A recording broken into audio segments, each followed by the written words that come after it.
Malcolm X was kept under heavy FBI surveillance since he got out of prison back in 1953. As he rose to national prominence as the black Muslims' chief spokesman, he became aware that he was under close watch. Our desire, our prayer, that we can have a peaceful, intelligent rally here this afternoon. But at the same time, we see that they have surrounded us with many of their own agents, in uniform and out of uniform. That surveillance escalated into the infiltration of the Nation of Islam. Personal frailties were played upon, jealousy arose, and Malcolm was ultimately ousted from that organization.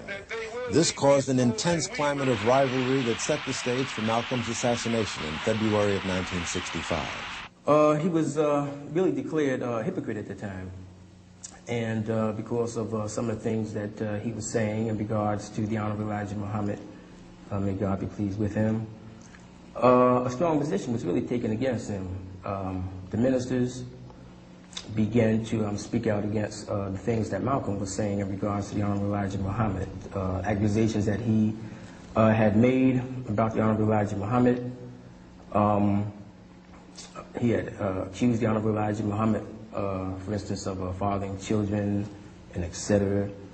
And you must understand that at that time, the Honorable Elijah Muhammad, to the Muslims then, was held in such high reverence as you would even think of any prophet being held in high reverence. And this is the kind of love and admiration that the Muslims at that time had for the Honorable Elijah Muhammad.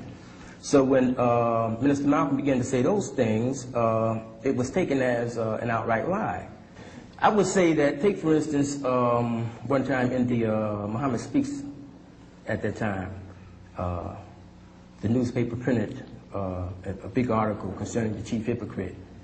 And it actually had a picture of Malcolm's head, you know, rolling or bouncing down the street at that time.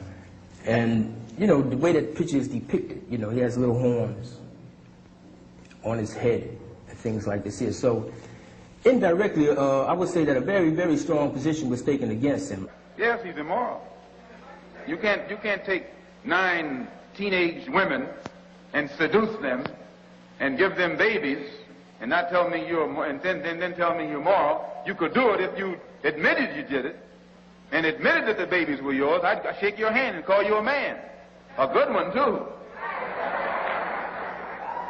But anytime you seduce teenage girls and make them be charged with adultery, make them hide your crime, why, you're not even a man, much less a divine man.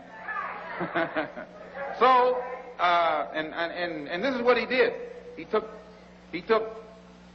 at least 9 that we know about. And I'm not speculating because he told this to me himself.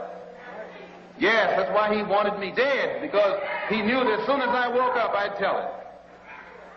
Plan of action was basically what took place. Me and Leon, we took seats down in the front of the Autobahn. We came early. We would drift into the Autobahn. If indeed there was a search, then we could never enter. There was no search, so we drifted in just like we had hoped to. Leon Davis and myself took seats down front on the left-hand side.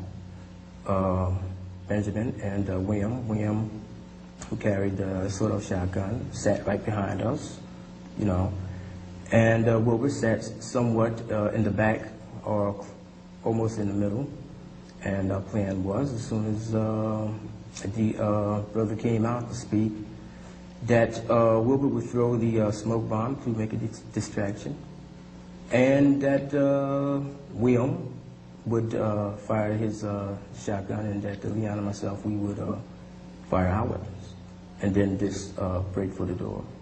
And without any further ado, I bring before you Minister Malcolm, and I pray that you and I will listen, hear, and understand. Thank you.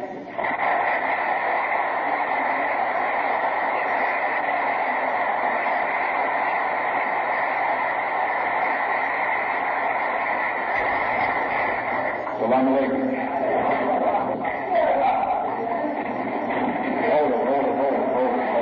Hold it.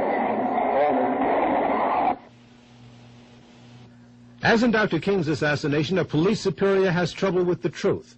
He tells reporters that 2 suspects were arrested at the Audubon. Later, official police reports say that 1 was arrested. Also, listen closely as the police official carefully handles the question about police on the scene. We have 2 suspects in custody now. Where were they arrested? Who fired the shot? I wouldn't know that at this time. Where were they arrested, sir? One of these men was arrested on the street by one of our patrolmen close by. There were no police at this meeting, were there, Inspector? There were no uniformed policemen assigned inside this ballroom. No uniformed police on the scene. Does this mean that police out of uniform were there? And if so, why didn't they take action? What were they doing there? This behavior pattern rings a bell of striking similarity with the behavior pattern of the CIA overseas. The church committee produced cables, demanded and got cables, which proved it traced the CIA's plan to kill Lumumba. Sid Gottlieb got on a plane and went to Leopoldville. Headquarters sent a cable saying, use the poison. Gottlieb was couriering for the poison. Headquarters sent a cable saying, you have to use it promptly because it deteriorates. And they had a plan to try and get it into his toothpaste or give it to him in a Mickey at some social function. And then there's a gap, and no cables, no explanation of what happened. Then 5 weeks later, he's beaten to death on an airplane. And unfortunately, though, the airplane was in the control of people who had agency cryptonyms. And the gap of what happened has never been answered.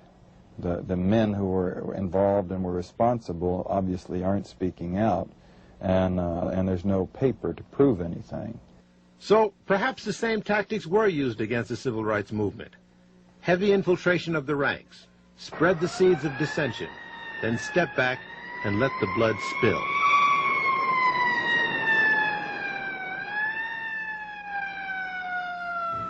As I see it, Mr. Chairman, it is for this committee to be able to figure out how to persuade the people of this country that indeed it did go on. And how shall we ensure that it never happen again?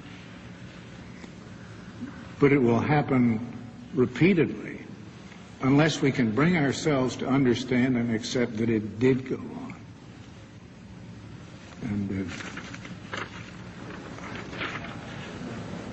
And I say that as one who worked as a United States attorney with the Bureau and have enormous respect for its capacities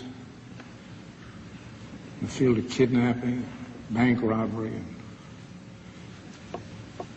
a lot of other things, but am appalled to learn what if it's correct, the intelligence side of that Bureau was up to for so long. If we would like to believe that the FBI would do all this viciousness and all of these things to an individual and would stop short of killing him, then we're out of our mind. In America today, if we believe the CIA would deal with foreign assassinations and would not consider it at home, that's like saying the mafia runs crooked gambling tables in South America, but honest ones in America. It just ain't true.